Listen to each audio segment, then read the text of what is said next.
இந்திய விமான சேவையை முடக்கி சதி நடந்ததா என்பதை கண்டறிய தேசிய பாதுகாப்பு ஆலோசகர் அஜித் தோவல் தலைமையில் உயர்மட்ட விசாரணை நடைபெற்று வருது. கடந்த வாரம் தலைநகர் டெல்லி விமான நிலையத்தில் தரையிறங்க விமானங்கள் வழக்கம் போல் தரை கட்டுப்பாட்டு அறையை தொடர்பு கொண்டிருக்கு. ஆனா விமானிகளுக்கு கிடைத்த GPS தகவல் வான்வழியை தவறாக காட்டியதால் அவர்கள் குழம்பி போயிருக்காங்க.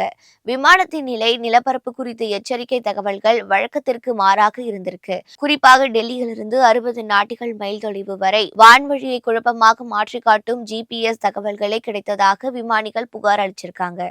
இந்த குளறுபடியால் விமான போக்குவரத்து கட்டுப்பாட்டில் பெரும் இடையூறுகள் ஏற்பட்டிருக்கு.